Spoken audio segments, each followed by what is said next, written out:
Good morning, everyone. This is the Sustainable Tender Business Model session. And as you can see from this slide, it's trying to tell you a lot by way of introduction. So first of all, there are folks from the Ealing team here. So thank you and welcome to everybody from the Borough of Ealing. And we also have people from the Borough of Hillingdon. So we welcome you all. And today is about sustainable tendering. And so this slide is telling us a lot. People are here from Ealing, welcome to you. People are here from Hillingdon, welcome to you. And this whole programme is being brought to you, funded by the government through the respective local boroughs. And it's all about how do we do better? How do we do better within our local borough? How do we engage with bigger businesses? And very often that's through the tender process. So how do we improve what goes on in a tender? And today is all about sustainable tenders. And what that means is, how do we construct a tender that means that we as small businesses will be happy delivering to the tender that we have sent in? Because if things change, you don't want a tender where it becomes difficult or loss-making to continue. So that's part of being sustainable. Also, how do we have a sustainable relationship with the big people? So that's also about what's sustainable. And nowadays, we often talk about sustainability, which is how do we make sure we do as little damage as possible to the planet. There's lots of talk about how do we try and achieve net zero, or what's our contribution to that, and what are people looking for in the way that we run our business. So there's a slide here. The next slide tells you a little bit about me. If you want to read it now, that's fine. However, I don't think it's that interesting. It just says that I've been doing this sort of thing for many years. So I am very experienced. And for those of you who've been on one-to-ones with me, I hope you'd be able to back that statement up. So the agenda today, an introduction, a discussion about the framework. What tools can you take away from today in order to have a that will thrive, one that thinks of everything, and one that can attract customers and specifically build a good tender response? So you will be doing some of this, and you will need pen and paper. But if you're really good at typing, you might be able to get away with it on your screen. But I recommend a pen and paper. So some of you will have seen this already. It has a name, Business Model Canvas, and it's a very clever tool because once you've had some practice with it, you'll realize that it has multiple uses. It's really, really good to think through it when you answer tenders. It's powerful, it's graphical, it puts everything together that you need on one page. But rather than fill in boxes on one page today, I'm going to suggest that we do it a page per box. And it's divided into two halves.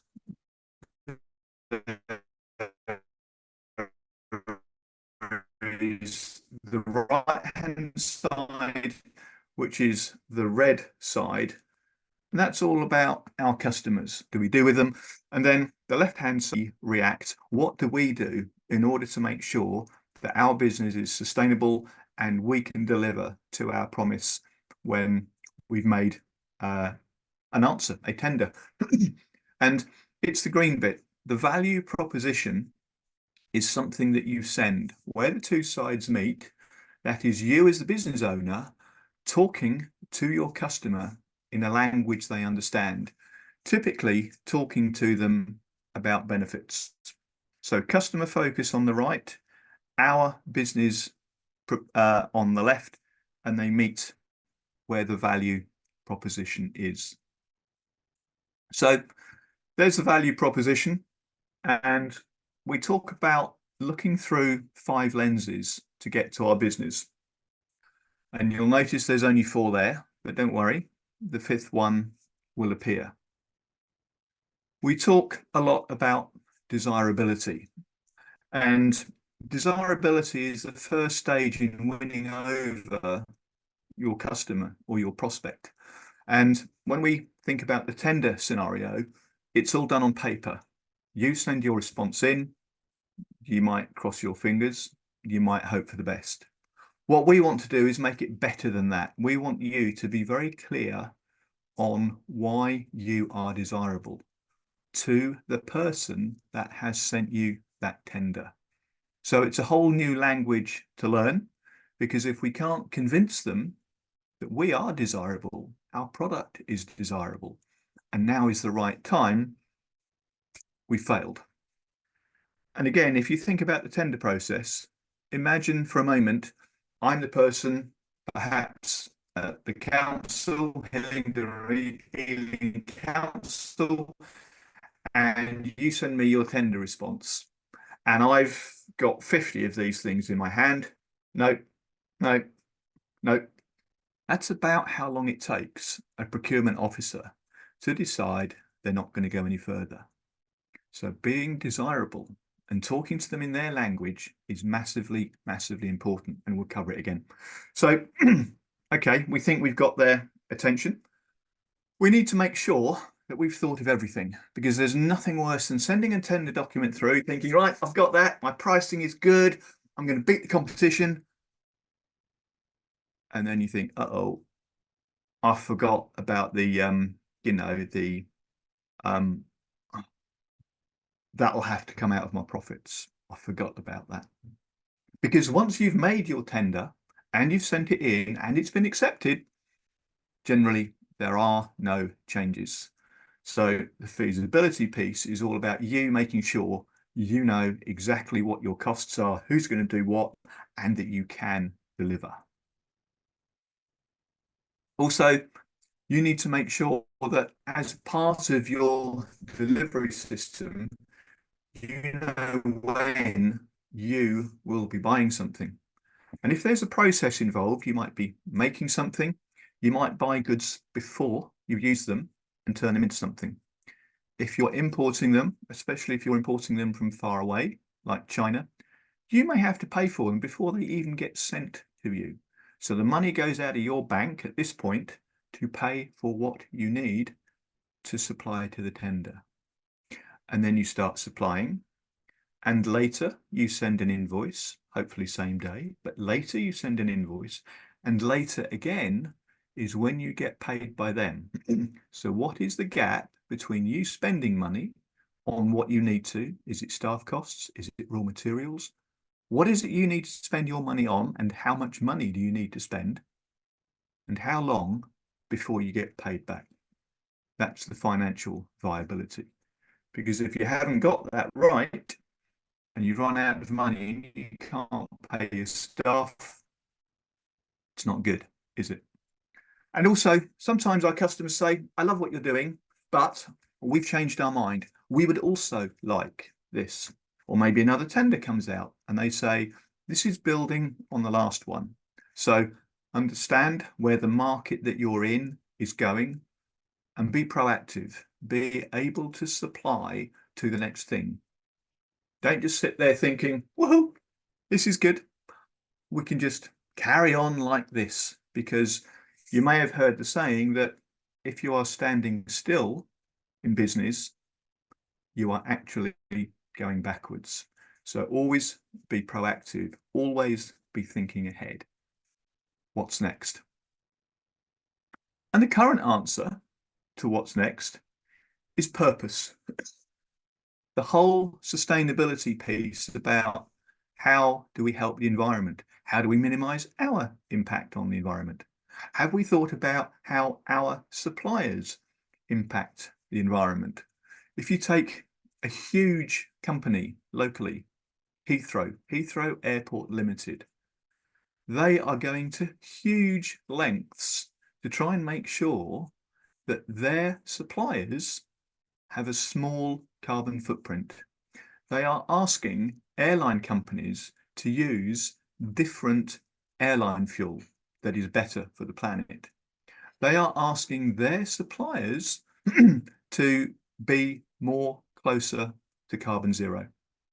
And they're actually asking us as people who use the airport as customers to please use public transport. And those of you that drive to the airport, I'm sure you'll be very cross because you can only park for... That's not especially because they want the money.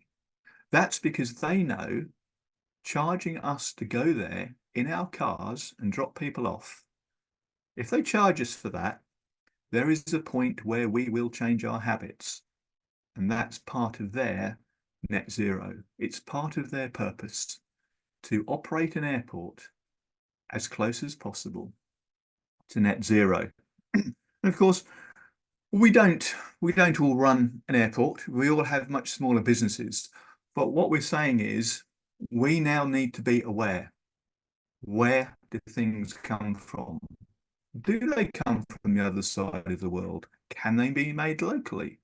Because this program is actually about reducing carbon footprint.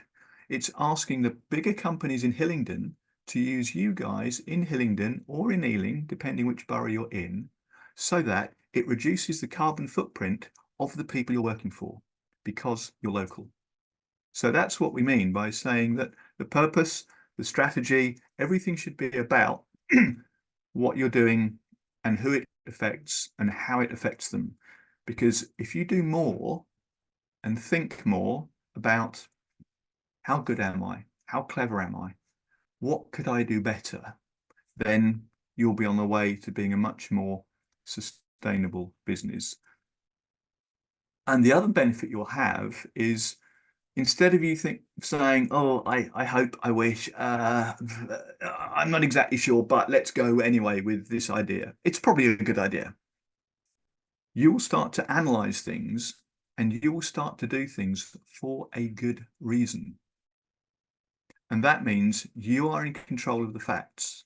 So that builds your confidence. You know why you do everything.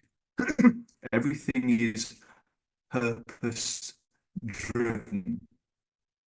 So again, there should be no surprises. You should know what you're doing, why you're doing it, when you're doing it, how much it costs, and how much income you're going to get. So everything is purpose driven.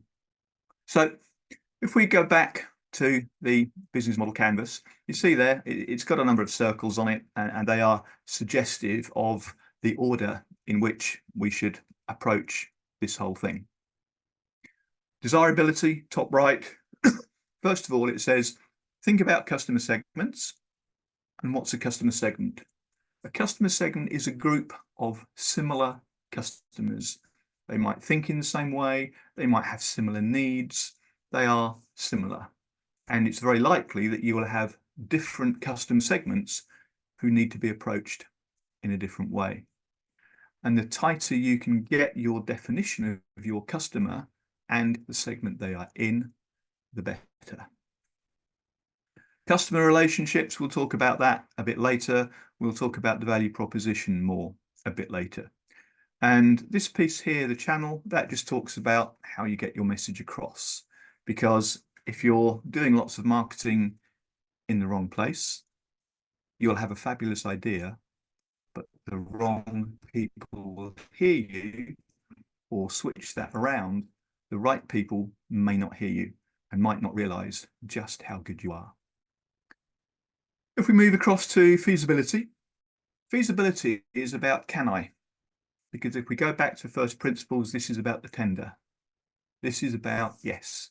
If this is a long project, the council say, can you do facilities maintenance? Can you fix doors and locks and do stuff for all of our tenanted property for the next 5 years? You'd probably leap for joy if you were a locksmith and say, yes, that's exactly the sort of contract I would love to get from the council.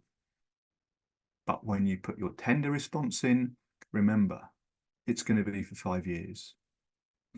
How good are your partners? Will they be around in 5 years? What else do you need? How much of your equipment will wear out in less than 5 years? If you're sending people around in cars or vans or whatever, do you supply them? Do they supply them? How does that work? Who funds it? How much does it cost? When does that money need to be spent? So everything that you do to fulfill the tender needs to be thought about to make your business sustainable. And then at the bottom, if we've done this correctly, we know what our costs are. We know profit margin, or the extra money that we would like to make, the profit on top of that. So by adding that on, we know how much it's all going to cost us. And a very important point here, oh, sorry, here, we talk about selling, but we don't really sell. We talk about what the customer wants to buy. And I talked about locksmiths a moment ago. In the chat box, can you tell me, what do we buy from a locksmith? In the chat box now, please. Yeah, security is good. Okay. Yeah. The service is good. Yeah. Thank you, Eldon. Yeah. Damien, thank you for that. So lots of good answers there. But I think the thing that most people buy from a locksmith is peace of mind, usually brought about by improved or better security. So peace of mind is what we want. That the locksmith offers us higher quality, better locks, which will give us the security and will give us the peace of mind.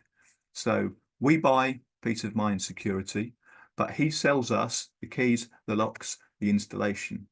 So that's the difference between the things a customer buys. So let's look at one that maybe Uber would have filled in for us. If we look at the Uber segments from Uber as a business, their customers are twofold. They have the people who want to jump in a car and be taken somewhere, and also the drivers are Uber's customers. So they have two very distinct, very different customer segments. If we look at the value proposition, what might that look like? Well, we offer the people, you and I, the people who want to jump in cars. It's a platform, it's an app, it's really easy. You just click on it, tells you when the cars are coming, fabulous. And I get a low cost ride. It'll be here. I know when it's coming, it's all fabulous. And I can choose the quick economy service to get me to the shops, or I might decide that I need a much bigger, luxurious car as a start to my holiday to take me to the airport or the train station or the coast or wherever I'm going. And from the driver's perspective, they just want to earn money or get the ride. So that's the value proposition. Customer relationships, how do we know how we're doing? Well, you rate it. You tell the app, was the driver good? Was the customer polite? So there are rating systems there. And then the main channel, of course, is the Uber app. Everybody's heard of it. A lot of people have it on their phones, and the drivers use it, and the people who want the ride use it. So looking on the other side, these are all things that are probably in the background of Uber. They need to collect and process payments in a very slick way. The maps need to be up to spec so the drivers can get there quickly. They will have to borrow money, or they would have had to borrow money to get this thing off the ground and get it running. And then over here, you can read the activities and the resources. So these are all the things that Uber had to have in place in order to deliver what they were promising over here. That makes their business sustainable. They know what they're paying out. They know where the money is coming back from. So this is the point where I flick it over to you guys. I'm going to run through a set of slides now. It'll be 2 minutes on each. This is where you need a notebook or blank paper, whatever it is, and 1 page per thing that we're going to talk about. do it in the order of the slides, and then have a bit of a review at the end. So, a customer segment. I apologize for the small writing, but it's something that you have to know. Customer segment is your target audience. So if it's a tender, it's probably going to be down to 1 or 2 people. It's going to be the procurement officer. Again, if we're talking council, the procurement officer might be the person who physically sends the tender out and receives the responses, but he's probably acting on somebody else at the council. So if we consider Ealing or Hillingdon Council sending out a tender for care home, helping people, vulnerable people in their own homes, the procurement fellow would send it out, but there would be somebody who looks after people, care in the community within the council. So that's 2. You need to understand your segment. Get inside their heads. Think about how you are sold to effectively. Does somebody just walk up to you in the street and say, "Hello, do you want to buy one of these?" Probably not. And I'd suggest if they did, wrong time, uninteresting, don't bother me now. You haven't got my attention. You didn't say the right thing. You know nothing about me. I'm going to walk straight past. The equivalent for that in a tender is no. They spend 10 seconds looking at your response and it hasn't excited them. It hasn't got inside their head. So, what do we need to think about? We need them to want our product. Really simple. People only buy something because they like the look of what they see. They need to want yours.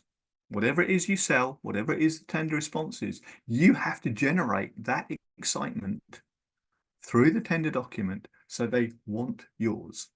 And they want it so much, they are happy to pay your price. Because most tenders, very price competitive, but there's some wriggle room for quality. Because now most tenderers, they do want a low price. Of course they do. But they also want you to show value. So make sure you can do that. And to this particular person, don't bore them with it. If you say things that are not relevant, the person listening to you or reading your tender response will get bored and switch off. So remember, what's the person doing that you're tendering for? Why are we creating value?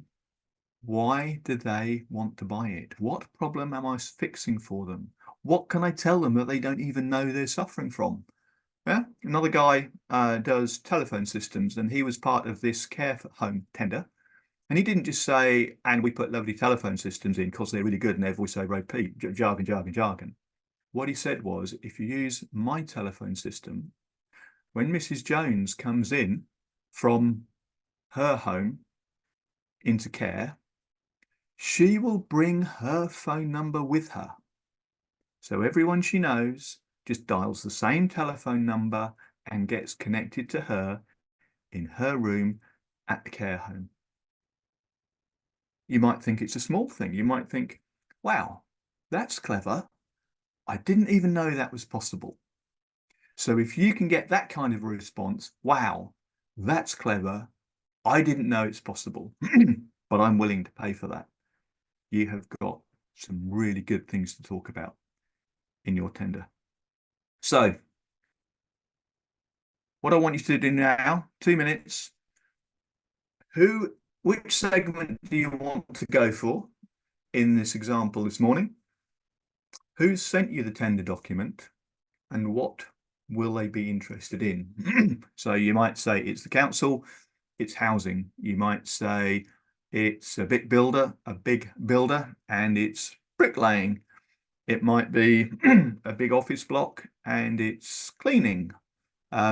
Whatever it is that you do, think about the dream person or company that you would like to get a tender document from. Who is it? And how do you prove to them that you're worth talking to? 2 minutes or slightly less.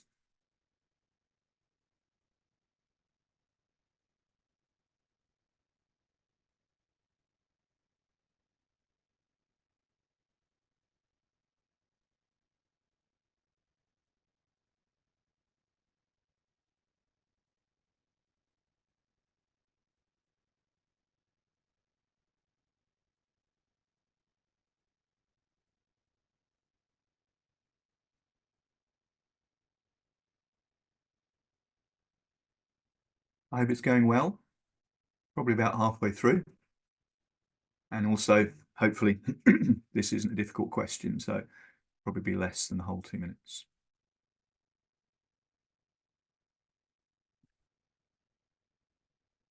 Okay, let's move on. Value proposition.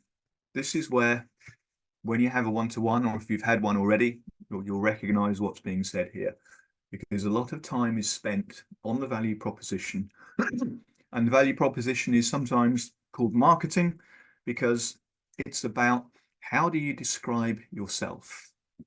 Who are you selling to? Why are you selling to them? Why do they want to buy it? What problems are you solving?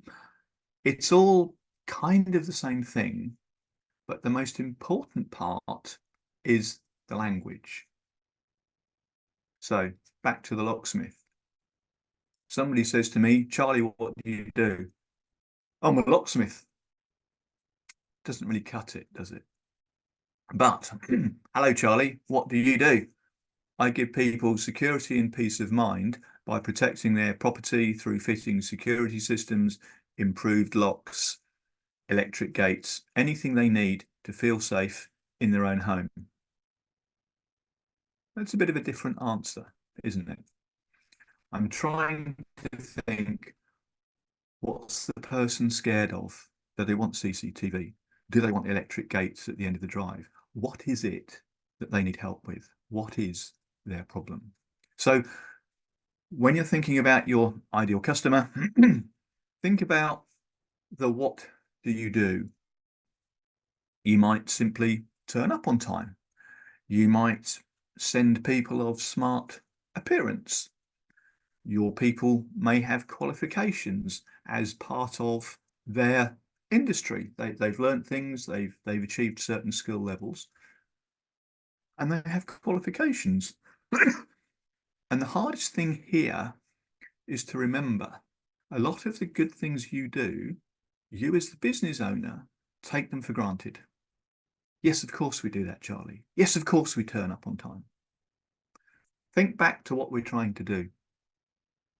You want to build a great long list of things which are good, and the person looking at the tender will say, ah, good. And then the other person, they have a shorter list. So when I'm reviewing the tender, the people with the shorter list, they go on the no pile. The people like you with a longer list go on the maybe pile. And the maybe gets a second look. They will then study you with more interest. They might invite you in, who knows, but they will take your response further because you have given them some thought with your value proposition.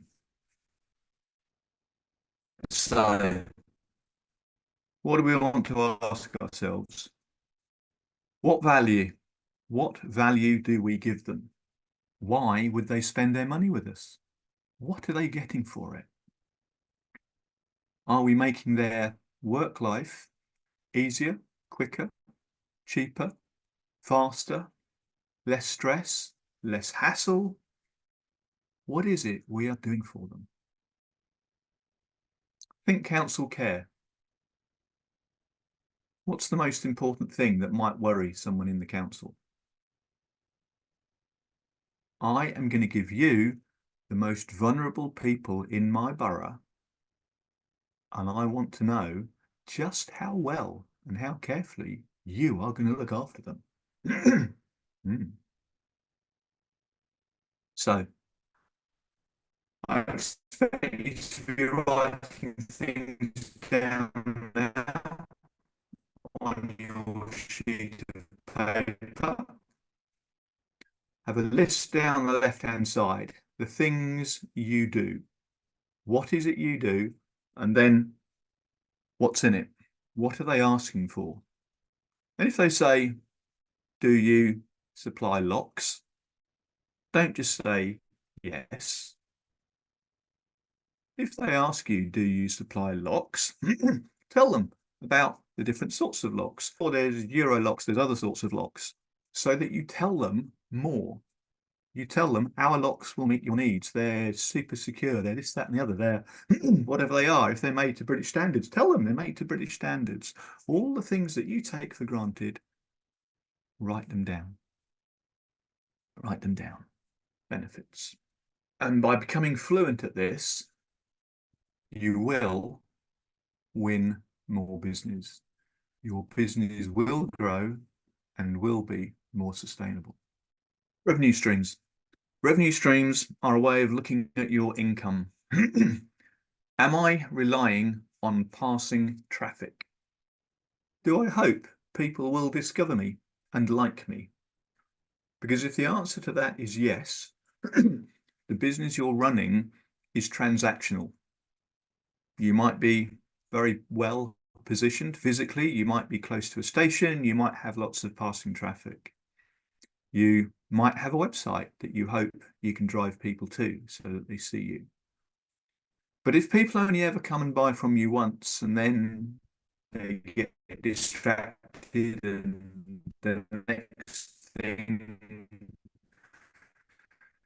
they buy from someone else, means that they're not repeat. And so the next question is, how do we build a relationship with the customer? Because if you can build a relationship, then you can expect repeat business. So think about, how do we make it easy for them? Can we ask them, how would they like to pay? And give them the options. With councils, if you want to win over the hearts and mind of a procurement person, you might say, oh, this is my price, and there is a prompt payment discount for payment within 7 days. Wow. So this is your price, but I can do better if we pay in 7 days. Yes. Wow. That's interesting. So not product related, but you've struck a chord. The person who's interested in the council, the procurement officer, about saving money, you've just given him this big lump. Pay promptly, you'll get a discount. Other people, they may just want to pay by credit card, pay by Apple Pay, pay by whatever. They may want 30-day terms, they may want 90-day terms. But if you can offer them what they want and just simply say, yes, yes, we can do that. You are removing difficulty. Sometimes people call it friction, but you are removing difficulty in what is massively important to you, getting paid. Because it doesn't matter how many invoices you send out to people, if they can't or won't pay you, or it's too difficult, so they put it off to next week, your business will suffer. It will be less sustainable if you can't get that money in. So, and the last thing, how high can you put your prices? Once you have a relationship with a customer, they understand you and they believe you, not just because you've sent them a fabulous tender document, but because they've tried you, they maybe took a risk and they used you and you did well. By talking to them, by contacting them and say, well, how did we do? Then if they say you did well, then you can say, well, of course, you understand the cost of labour has gone up, the cost of fuel has gone up, the cost of everything else has gone up. So when this tender renews, you know it's going to be more expensive. And you can say that because you've had the relationship in. And they will be prepared to pay a higher price for the quality level that you deliver, that you have proven you deliver.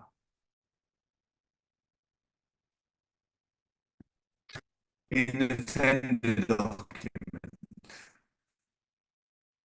Have they put in the value of this tender must not exceed, and where that's the case, you need to look very carefully at the tender. Can you afford to do it? Back to feasibility. Because if you can't afford to do it profitably for their not to exceed price, stop. Move on. Because if you can't do it, you will hate doing it. If you were lucky enough to get the job, you would hate doing it. The people who are completing the task for you for that tender, you'll be asking them to cut corners. You'll be asking them to do a less good job. And your reliability is at stake, your reputation is at stake. And if you cut too many corners, you might even be cut off halfway through.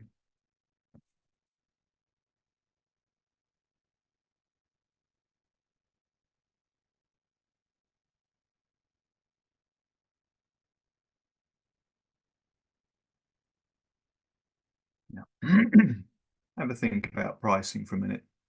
Why do you set your prices at the level they are set at?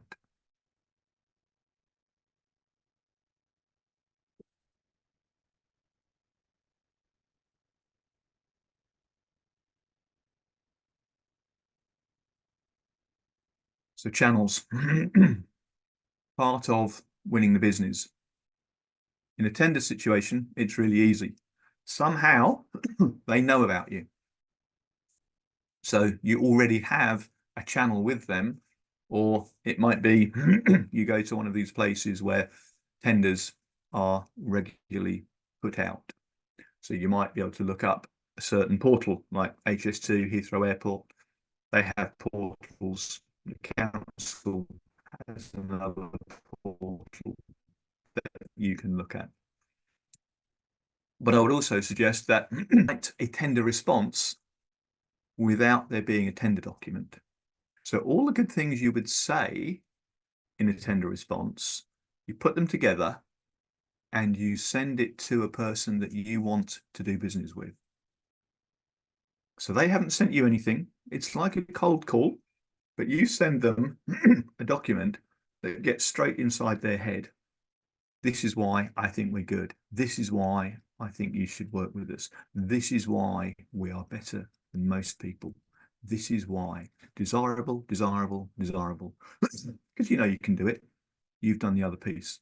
So that message can go out through your own internal salespeople. It can go out partially through a website. You might be able to have pull-ups or whatever, all the words that your staff use if you have your own shop. And of course, yes, it will be in your tender response. Because the more you can talk to people, the more you can communicate, the more you can communicate your value to them, the more you can charge for it. But then you have to, because you are likely to have higher overheads. So again, needs to be sustainable. You might take a lower cost route, which is through distribution.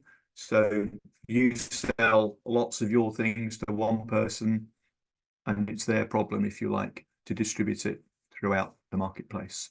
There's franchising, there's licensing.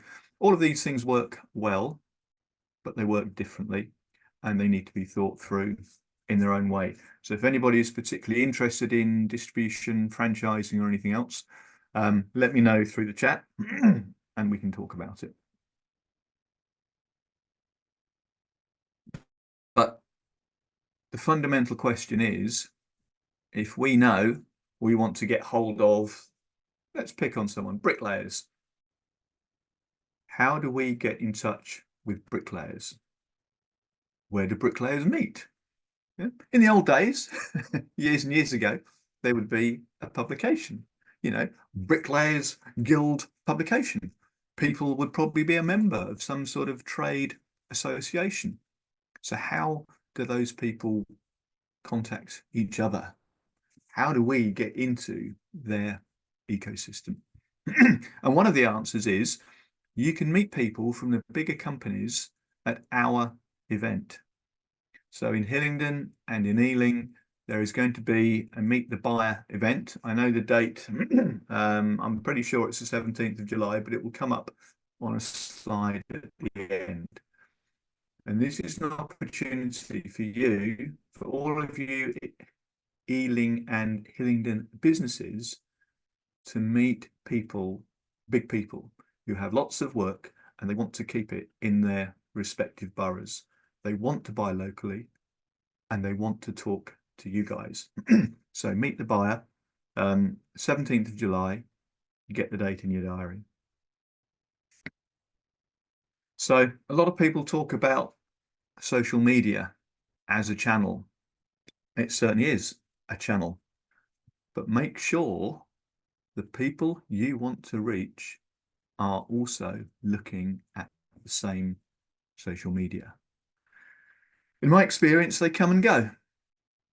LinkedIn used to be considered, oh, you have to be on LinkedIn if you run a business. Maybe. I've also had countless people have one-to-ones with me, and I ask them, are you on social media? Oh, yes. How much business is attributable to your presence on social media? They either don't know, or they think it's zero, or they don't really know why they're doing it. So whichever channel you use, make sure that you have your message, your value proposition ready. And if you can, talk to a marketing expert, somebody who knows your business and the other people who are in it, and who will be able to tell you the most cost-effective way to get your message across. So, and yes, you can see the tender document itself, the sending and receiving, is a form of channel. And the most upsetting thing about a tender is you only get one chance. You send it, and they make a yes or no decision based on what you've written. Make sure it's good. Run it by someone who ask them, pretend, read my tender. Does it excite you? Do you find it boring? Would you give it a second look?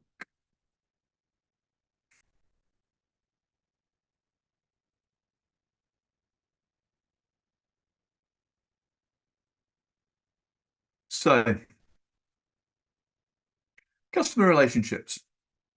Most people I talk to believe that once a tender is sent in, that's it. The people on the other side, they're behind, I don't know what electronic thing is. You can never talk to them. You have to email them. You have to ask them questions through the portal. It is dreadful. Yes, I agree with all of that. But the other thing is, let's pull this apart. Two words: customers, relationships. Customer relationships. If you are the lucky person that wins the tender, first of all, well done. Congratulations. But make jolly sure that after you've been given the tender, a week, a month, whatever it is, a sensible short length of time, you contact the procurement person and you say to them, hi, it's Charlie here. You were kind enough to award me the tender for da, da, da, da, da. Thank you very much. I'm very grateful, and I'm so pleased that you have honoured us with the contract. Because the first thing that will happen is he'll think, that's weird. Somebody's rung me back to say thank you for me giving them lots of work. Why is that such an odd thing? Why does it never happen? Because people who receive a tender, they get on and they deliver. They'll build a block of flats. They'll look after vulnerable people in their homes. They'll do security. They'll give people peace of mind. And they very rarely go back and say thank you to the person that gave them the order. So think about that for a minute. If you gave out the order and somebody rang you back and said, "Oh, thank you very much." Wow, that's different. So as the person who won the order, who got the tender, you're now top of mind. If you also ask him a question, or her, "Hi, how's it going? Your service that you're delivering. Hi, how's it going? Are we doing okay?" It's going to go one of two ways. Either, "Oh, yes, thank you for ringing. I've heard nothing, so I suppose it's all okay. Great. Can I call you back in another month's time to make sure we're still on track?" Yes, yes. This person is likely to be so surprised and so, funny old English word, flummoxed, confused, like, wow, you are starting to build a relationship by having those calls. And if you continue to do it through the contract, when that contract comes to its natural end in a year or two or however many years' time, who has the relationship with the procurement guy? Who is top of the list to be asked, "So please, can you do that again? I need to issue another tender. You're top of our preferred supplier list," because you made the first phone call and you carried on. And the other important thing is when you make that phone call, what if I ring up, "Hi, how's it going? You go, ah, yes, Charlie, I'm glad you rang." This is a real life thing that happened. Guys on a construction site, a building site, they rang up, they made the call, and the person from the council said, "Do you realise there's mud all over the footpath just outside your building site? We don't want that mud there." "Oh, well, thanks for highlighting that. I'm so glad I phoned you. Can you tell me exactly where it is? Blah, blah, blah, blah, blah, blah." Found out it was nothing to do with his people. It was actually people from an entirely different organisation who were dragging mud across the footpath. But imagine ringing back and saying, "Ah, do you remember we spoke about the mud on the footpath outside the building site?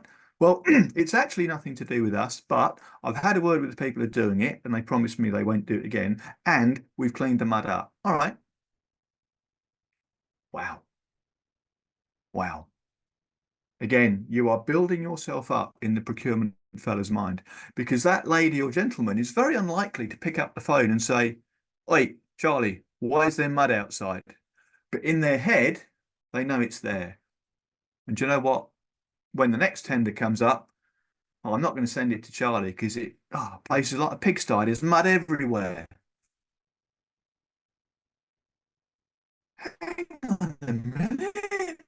That's a bit unfair. It's not our mud and it's not everywhere. And you just crossed us off the list because of that. Doesn't even get talked about. You just never get the opportunity to tender again for that client. So stay in touch. So what do they expect? How can you over deliver? And how easy is it to maintain that level of communication? Do people expect a monthly newsletter? Do people expect personal assistance? Do they expect a named person to be at their beck and call? Do they just want to click in and leave survey feedback? What is it that you think would impress your customers? How can you just over deliver a little bit so that you are the person they choose to stay in touch with? And back to the tender situation. Who issues it? The procurement fella or girl sends it to you. Who's he working for? Is it the care officer in the council? Is it the people that organise buildings, low cost dwellings, low cost housing? Is it the housing manager? Is it the fella at the top of the council? Have you done work for them before or someone similar? Can you provide reference sites? Can you just tell them? Can you add to how good you are in the story? So, key activities, you probably know. I'm not intending to dwell on them, but just ask yourself deeply and honestly, what's involved? What do I need to build into the price? if I won the tender, would I be thrilled to bits? Or would I say, right, now I need to work out what we do?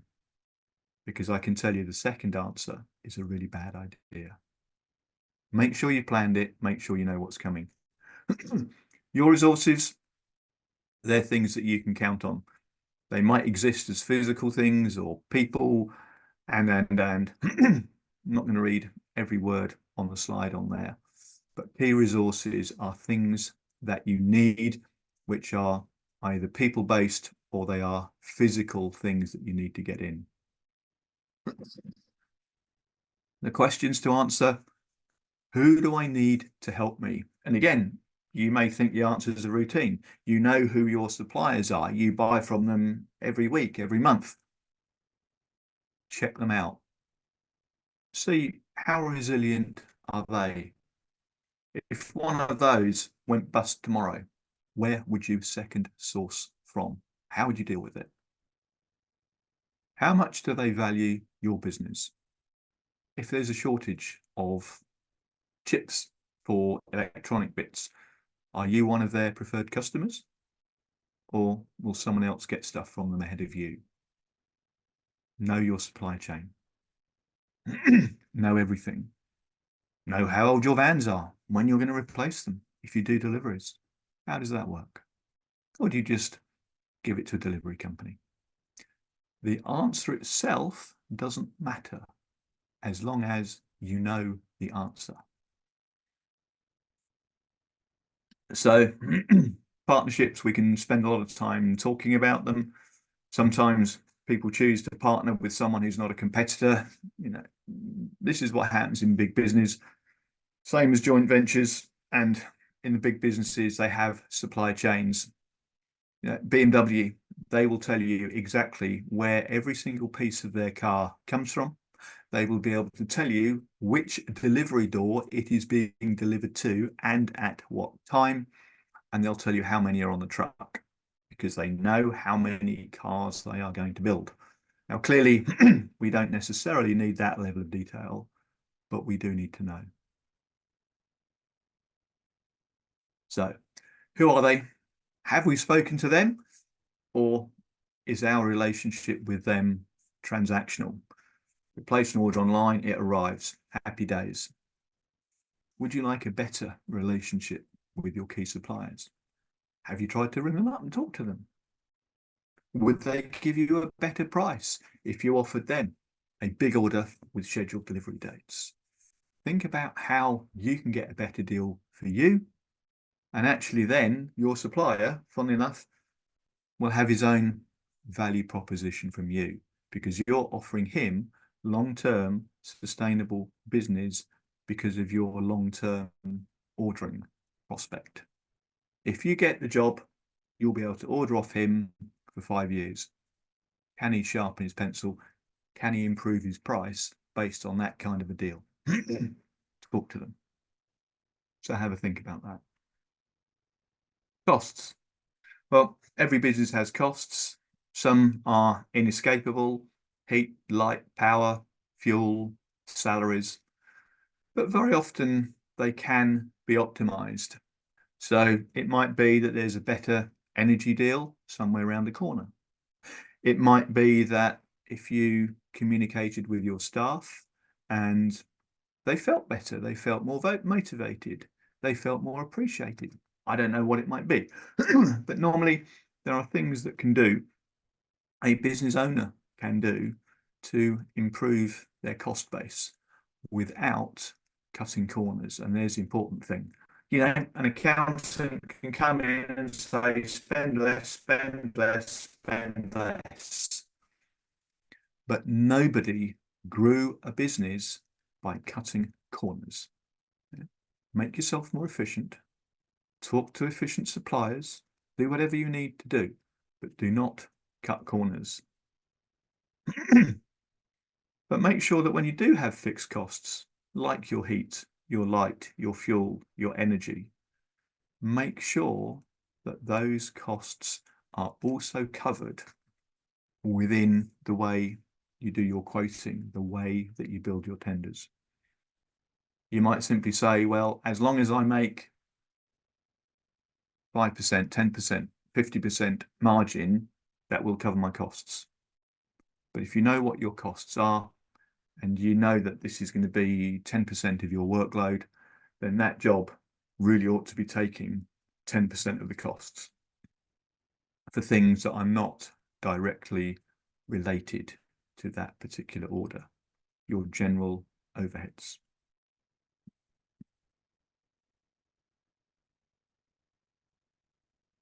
Will your costs escalate out of control? A lot of construction businesses found it very hard in the last year, 18 months. The cost of raw materials probably doubled, maybe even tripled. And for some of them who are on a fixed price contract, it killed them.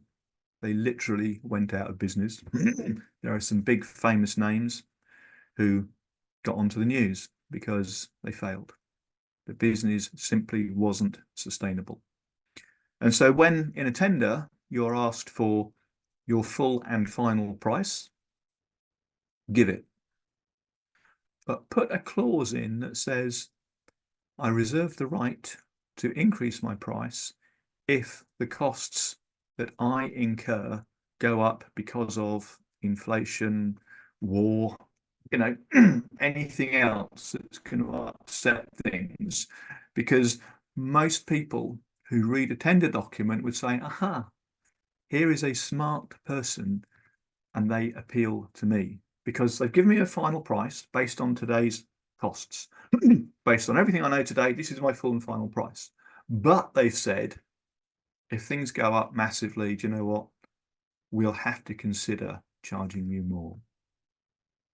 But you know what? I respect that person, and I will take their price, and I will be ready to pay more, or at least talk about it, because these are people who want to stay in business. These aren't people trying to just give me a cheap job and then what, fail? Because the tenderer does not want you to fail mid-contract. They want you to be profitable enough throughout to remain in business, to be a sustainable business. So again, think about these things. And if you're being asked for a full fixed final price, ask the same question of your suppliers. I'm going to get this great big job from the council. If I win it, will you honour the price you're giving me today for the duration of the tender? Again, back to supply chain relationships. Can you have that conversation with your suppliers?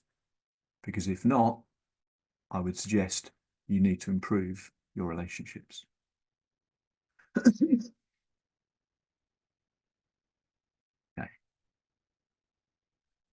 So, social and environmental, it's a big thing these days. Any big company wants to be seen to be helping its own social environment. We've talked about Heathrow. We've said how hard they are working to demand or request of their suppliers and customers to make the planet a less damaged place. And so think about the impact that you have. Think about policies that you have that were written because you have a view, because you care. Fair trade. Do you buy the cheapest, or do you buy them from other sustainable sources? Do you know the carbon footprint of the goods and services that you buy that you want to pass on? Do you know, does the company that you buy from that will eventually go through to the tenderer, do they care about any of this stuff? And what are your feelings about it? Do you care? Can you publish what you think? Because if you understand the tenderers, ESG, used to be called CSR, if you understand their policy and what they are looking for as a company, like Heathrow, they're big on net zero. If you can show them that you want to commit yourself to what they are after, again, that's a massive plus. In some ways, it has nothing to do with your product or service, but people buy from people like them, people like me, however you want to describe it.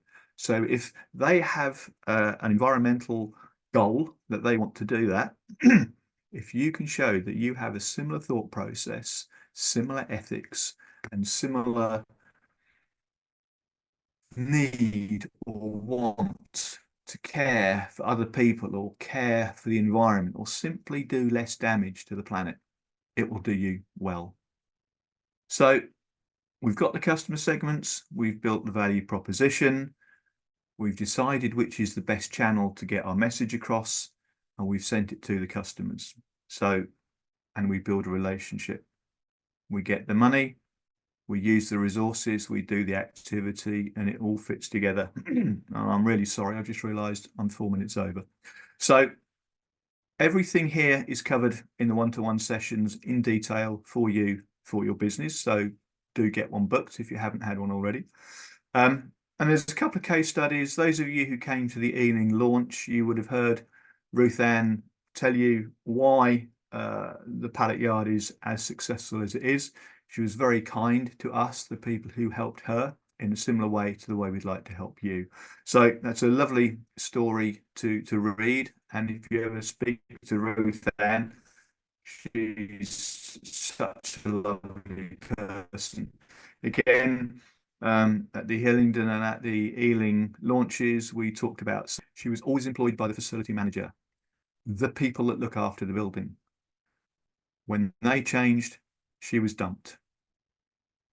She wanted to talk directly to the people that own the buildings.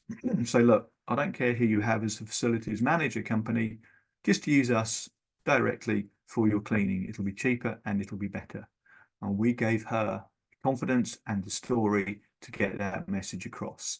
And oh, I beg your pardon, I thought there's another pop up there. She is now by royal appointment to His Majesty the King. That's how far she's improved. So the sky's the limit. I'll leave that for now. Summary. Yeah. This is the important slide, the dates. Okay, that should say Leonardo Hotel. I'm not sure what's happened there, but that should be the Leonardo Hotel on the 17th of July from 4 o'clock until 6 o'clock. So I'll make sure this slide is updated and details are sent out to you. And if you click on the link again, you can get through. So one-to-one, it's just that we have a good conversation. It lasts for 60 minutes. And there are videos on each of the individual Ealing and Hillingdon sites, and Brandywin, who are running this on behalf of the local authorities, have their own site too. So thank you very much. If you'd like to get in touch with either myself or Tony, depending on which borough you're in, we would love to help you with one-to-ones, help you either to submit an expression of interest or develop and submit that willing bid. So it's been a little bit of a rush towards the end, but I'm sorry I've overrun, and thank you for being here today.